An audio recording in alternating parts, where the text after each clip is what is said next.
बादलपुर नाम के गांव में एक अमर नाम का व्यापारी रहता था। अमर अनाज का व्यापार किया करता। अमर बहुत ईमानदार इंसान था। वह हमेशा लोगों की मदद करता, कभी किसी को मना नहीं करता। उसके पास धन की कोई कमी नहीं थी। वह बहुत अच्छी तरह से अपना जीवन व्यतीत कर रहा था।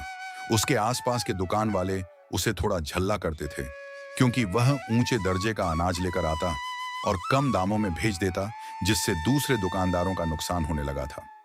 गांव के सभी लोग अमर के पास ही आते और अमर से ही अनाज खरीदना थे। दरअसल उस गांव में बारिश बहुत कम होती थी। इस कारण कुछ गिने चुने लोगों के पास ही खेती थी, बाकी के लोग मजदूरी करते थे।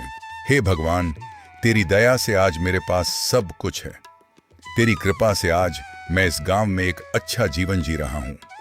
मेरे पास धन की कोई कमी नहीं है। मुझसे जितना बन पड़ता है मैं लोगों की मदद कर देता हूं। सब तेरा ही दिया हुआ है। इस गांव में बहुत से ऐसे लोग हैं जो खुद से अनाज भी नहीं खरीद सकते। मैं उन्हें बहुत कम दाम में भी अनाज दे देता हूं। भगवान, ऐसी कृपा दृष्टि मुझ पर बनाए रखना कि मैं लोगों की हमेशा सेवा कर सकूं और मदद कर सकूं। इतना बोलकर वह मंदिर से घर की ओर चला गया और अगले दिन रास्ते में गांव का एक किसान खड़ा था, जिसने कहा, अरे अमर भैया, आपसे थोड़ा काम था। मेरी बेटी की तबीयत बहुत खराब है और उसी चक्कर में बहुत सारा पैसा अस्पताल में खर्च हो गया है। आप तो जानते ही हैं कि मैं जमींदार के यहाँ मजदूरी करता हूँ। थोड़ा बहुत पैसा मिल जाता है, लेकिन वह पैसा इस बार अस्पताल में खर्च हो गया। घर में अनाज खत्म हो गया है। घर में सब भूखे हैं। क्या आप मुझे थोड़ा अनाज उधार दे सकते हो? जैसे ही मेरे पास पैसे आएंगे मैं आपको चुका दूंगा। अरे रामू, इसमें कौन सी बड़ी बात है? तुम ये बात इतना हिचकिचाते हुए क्यों कह रहे हो? अगर कोई तकलीफ है तो तुम मुझे सीधे बता सकते हो। अभी इसके बाद ऐसे कभी हिचकिचाना मत। जितना भी अनाज लगे मुझसे मांग लेना, और पैसे की कोई जल्दी नहीं है। जब तुम्हारे अब पास आएंगे तब तुम लौटा देना। अमर भैया, आज आप मेरे लिए किसी भगवान से कम नहीं हो। आज आपने मेरी बुरे समय में मदद की है। मैंने दूसरे दुकानदारों से भी अनाज मांगा, पर उन्होंने मुझे धक्के मार के बाहर भगा दिया। किसी ने मेरी परवाह नहीं की।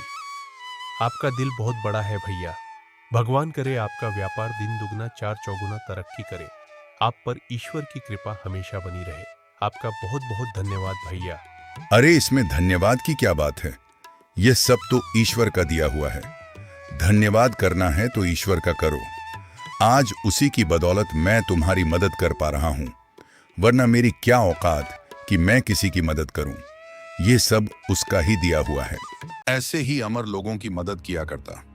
उस गांव में एक और बनिया की दुकान थी, जिसका मालिक राम लखन था। राम लखन की दुकान पर ग्राहक बहुत कम हो चुके थे। वह इस वजह से बहुत चिड़चिड़ा हो गया था।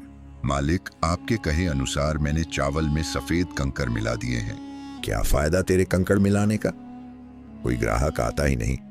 दिन ब दिन मेरा तो धंधा चौपट होता जा रहा है। अब मुनाफा तो बिल्कुल ना के बराबर हो रहा है। सारे लोग उस अमर की दुकान पर ही जाते हैं। मुझसे तो कोई अनाज खरीदने के लिए ही तैयार नहीं। अच्छे दर्जे का सामान सस्ते दामों में भेज देता है, मूर्ख कहीं का। फिर भी इसका व्यापार बढ़ता ही जा रहा है। ये पूरे गांव में सबसे बड़ा आदमी बनता जा रहा है। इसको बहुत शौक है ना लोगों की भलाई करने का। इसको तो सबक सिखाना ही पड़ेगा। लोगों की नजरों में बहुत अच्छा बन रहा है ना, मुझे इसका कुछ करना पड़ेगा। इसको सबक नहीं सिखाया तो मेरा नाम भी राम लखन नहीं। राम लखन अपने पड़ोस के व्यापारी से मिलता है। आओ आओ राम लखन, आज कैसे आना हुआ? क्या बताऊं श्याम भाई, मैं बहुत मुसीबत में हूँ। समझ नहीं आ रहा क्या करूं। मैंने बहुत सोचा तब जाकर तुम्हारे पास आया हूँ। सिर्फ तुम ही हो जो मेरी मदद कर सकते हो। दरअसल हमारे गांव में अमर नाम का एक व्यापारी है जो अच्छे और मुझे दर्जे का अनाज लेकर आता है और गांव के लोगों में कम दामों में बांट देता है। उसकी वजह से मेरा धंधा चौपट होता जा रहा है और अब मेरी दुकान पर कोई आता भी नहीं। उसने तो मेरा जीना मुश्किल कर दिया है। अगर ऐसा ही चलता रहा तो मैं एक दिन रास्ते पर आ जाऊंगा। इसीलिए मैं तुमसे मदद मांगने आया हूँ। पर राम लखन, इसमें मैं क्या कर सकता हूँ? राम लखन श्याम को सारी योजना बताता है और दूसरे ही दिन श्याम अमर के पास आकर बोलता है, अरे भाई, मैंने सुना है कि तुम्हारे पास बहुत अच्छे और ऊंचे दर्जे का अनाज है। दरअसल मैं एक व्यापारी हूँ और अच्छे और ऊंचे दर्जे का ही सामान खरीदता हूँ। तुम्हारे पास जितनी भी अनाज की बोरियां हैं, मैं वह सारी खरीदना चाहता हूँ। क्या तुम वह मुझे बेचना पसंद करोगे? मैं तुम्हें इसके अच्छे दाम दूंगा। न अरे सेठ जी, कोई दिक्कत नहीं है, आप पूरा सामान खरीद सकते हैं।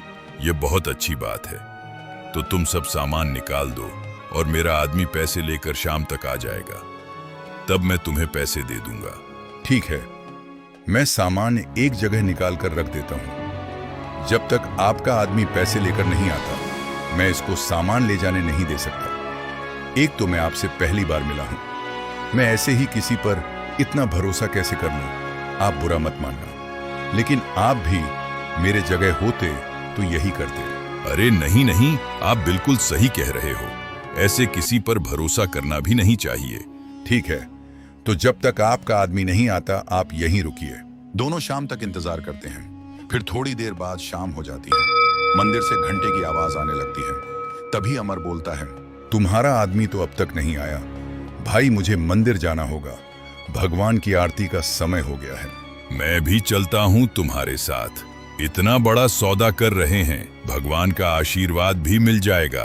अच्छा ठीक है, चलो। रामू, तुम सामान का ध्यान रखना। अब यह इनकी अमानत है, ये सामान को छोड़कर कहीं मत जाना। मैं बस थोड़ी देर में मंदिर जाकर आता हूं, तब तक तुम यहीं खड़े रहना। अमर अपने नौकर को यह बोलकर मंदिर चला जाता है। थोड़ी देर बाद दो आदमी आते हैं और रामू से कहते हैं, अरे भाई, हम सामान ले जाने आए हैं, हमें सामान निकाल कर दे दो। तुम लोग कौन हो? अरे हमें तुम्हारे मालिक अमर सेठ ने ही भेजा है। हमारे मालिक ने सेठ को मंदिर में सारे पैसे दे दिए हैं और उन्होंने ही हमें यहाँ भेजा है कि जाकर सब सामान ले लो। अच्छा फिर ठीक है, ले जाओ। वह दोनों सारी अनाज की बोरियां वहां से लेकर जाते हैं। अमर दर्शन करने मंदिर के अंदर जाता है। तभी श्याम वहां से निकल जाता है। थोड़ी देर बाद अमर बाहर आकर देखता है। अरे वह व्यापारी कहाँ गया? कहीं दिखाई नहीं दे रहा। अमर उसे ढूंढता है, लेकिन वह कहीं दिखाई नहीं देता। फिर अमर अपनी दुकान पर आ जाता है। वहां आते ही उसे बहुत बड़ा धक्का लगता है। सारा सामान गायब होता है। अमर रामू से पूछता है, रामू, यह सब क्या है? सारी अनाज की बोरियां कहाँ गईं? मालिक, आपने ही तो कहा था सारी बोरियां उन लोगों को देने के लिए। आपके मंदिर जाने के बाद यहाँ दोनों आए थे। उन्होंने कहा कि आपको आपके पैसे मिल चुके हैं और आपने ही तो उसे व्यापारी से सौदा किया था। उन्होंने कहा कि आपने ही बोरियां लेने के लिए भेजा है, इसीलिए मैंने उन्हें ले जाने दिया। हे भगवान, ये सब क्या हो गया? मैं तो लुट गया, बर्बाद हो गया। मैंने किसी आदमी को नहीं भेजा था और यहां तक कि जो व्यापारी मेरे साथ था वह भी मुझे कहीं नहीं मिला। ये सब उसने जानबूझकर किया था। उसने मुझे धोखा दिया है। इसका मतलब वह लूटने के इरादे से ही आया था और धोखे से मेरा सब सामान ले लिया। अब मैं क्या करूंगा? मेरे पास कुछ नहीं बचा। अमर बहुत ज्यादा उदास हो जाता है क्योंकि उसकी जिंदगी भर की कमाई लूट चुकी थी। आगे की कहानी देखिए पार्ट 2 में।